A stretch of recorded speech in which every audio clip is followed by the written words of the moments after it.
Good afternoon, everybody. Hope all of you are healthy. So let us continue with our chapter 5 on the spectrum, of an operator. So in the previous lecture, we had given the definition of the regular point and what is meant by the spectrum of an operator. Now, what we are going to discuss in this section, in this lecture, is we shall be discussing about the concept of point spectrum. So actually there are different types of spectrum. We shall be discussing about each type in detail. So in this lecture I am going to focus on the point spectrum of a bounded operator. So let's see the definition. It is you guys must be very familiar with it because we have done in linear algebra the concept of eigenvalues, eigenvectors and all, right? So the point spectrum, it is denoted by sigma p of a. Okay, sigma p of a is actually the set of eigenvalues of the operator a. Okay. So that means eigenvalues means there exists lambda such that for x which is not 0, okay, a of x is equal to lambda x. This is the definition of eigenvalue, right? So lambda belongs to sigma p. That is lambda, a complex number. It is an element of the point spectrum if and only if there exists a non-zero x in the space capital X such that ax is equal to lambda x. Okay, this is the definition of eigenvalue. And here x is called the eigenvector corresponding to the eigenvalue lambda. So all these are familiar with you. So I'm just we are just using a new notation, that is sigma p of a. Okay, that is the point spectrum. It is a collection of all eigenvalues of the operator a. Now, corresponding to this statement, I can make another condition, that is the kernel of the operator a minus lambda I must not be equal to 0.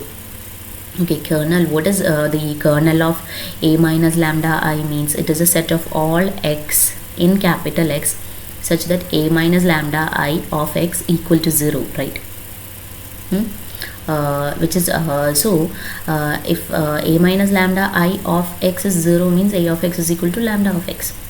Okay, so this set must be non-zero because then only there will be some elements in the spectrum. So kernel of a minus lambda I is actually a set of all elements in the space X such that a minus lambda I of x is equal to 0. So that is in turn a of x is lambda x, both are same. So if that set must be non-empty, then only we can say that the elements are there in point spectrum. So relating to this, we can say that we can find this is a space, so it has a dimension. So dimension of this space is actually the multiplicity of the eigenvalue. Okay. So now what we shall see is we shall discuss a point relating to the spectrum and the point spectrum and all. So that is we have made the statement that the kernel of a minus lambda I is not equal to 0, right?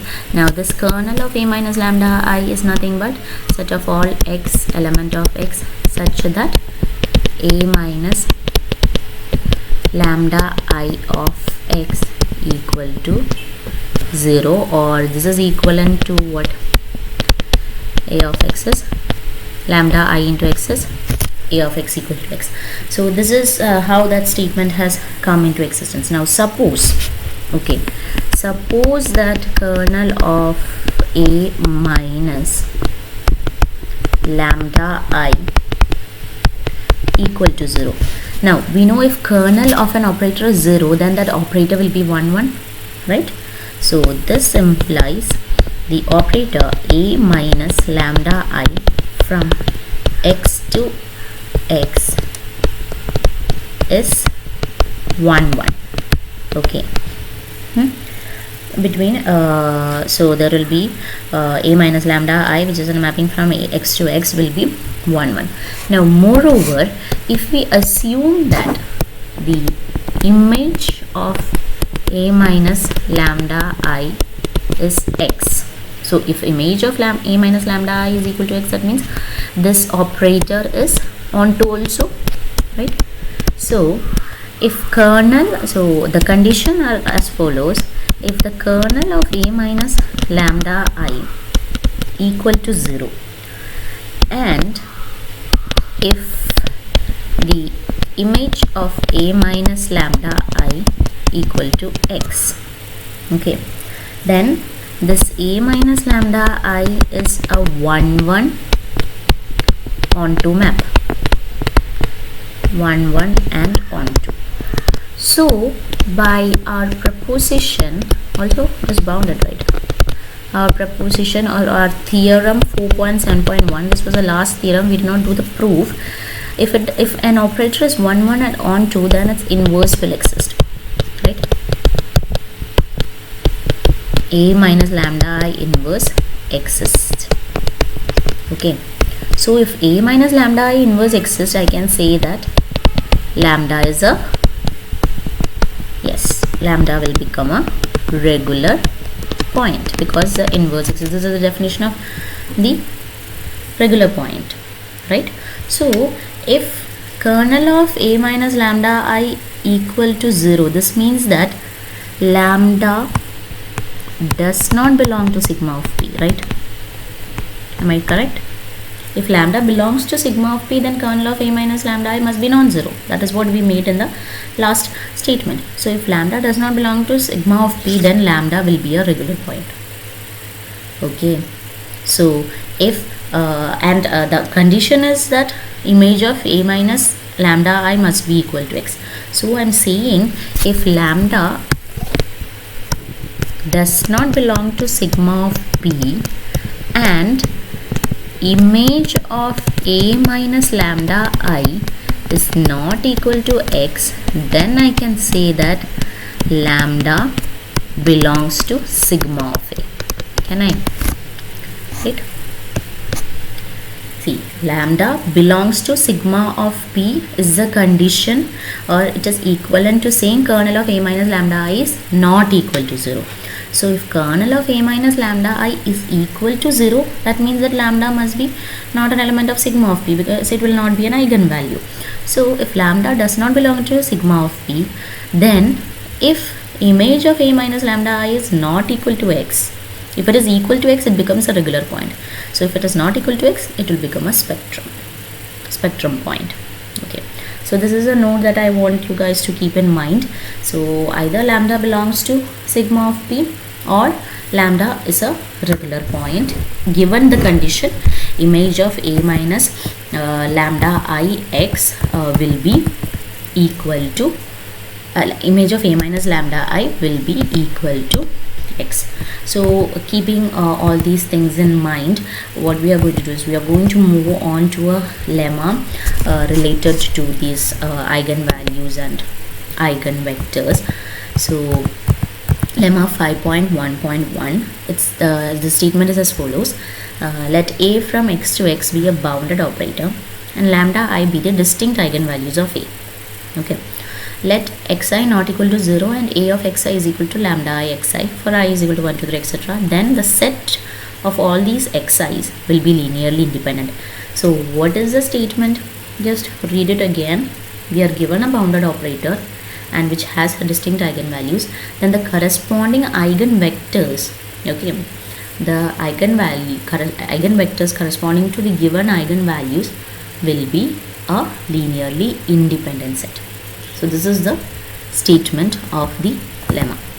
So the proof is very simple. Let's just move on to it. So we will begin the proof by assuming that the set is linearly dependent. So I am going to suppose that the set xi is linearly dependent. Okay, so if the set is linearly dependent, then their linear combination will be, if I write the linear combination, then there will be at least one term which is equal to 0. So I am writing it as alpha 1 x1 plus summation I equal to 2 to n elements are there, alpha I xi equal to 0, where alpha 1 is equal to 0. Okay, alpha 1 is not equal to 0, sorry. if it was linearly independent, all the coefficients must be 0, but since it is linearly dependent, there will be at least one which is non-zero. So I am choosing that non-zero coefficient to be alpha 1. Now choose a polynomial.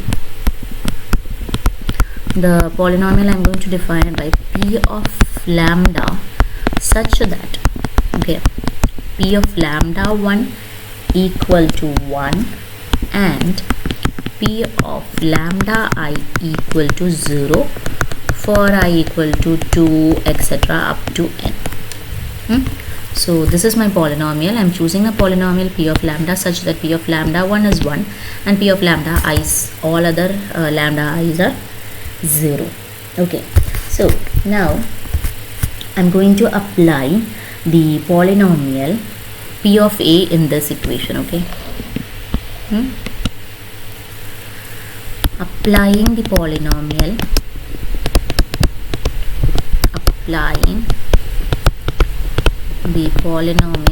p of a, we get alpha 1 into p of a x1 plus summation I equal to 2 to n alpha I into p of a into xi will be p of a into 0. Okay, so this is p of a, it is actually the polynomial, no, it is a operator. Okay, so how am I considering? I am considering this is a polynomial p of lambda. I am choosing that this p of a is an operator such that p of lambda I will be the corresponding eigen vectors. So when I apply the operator p of a on 0, what will be? It will be 0 itself, right?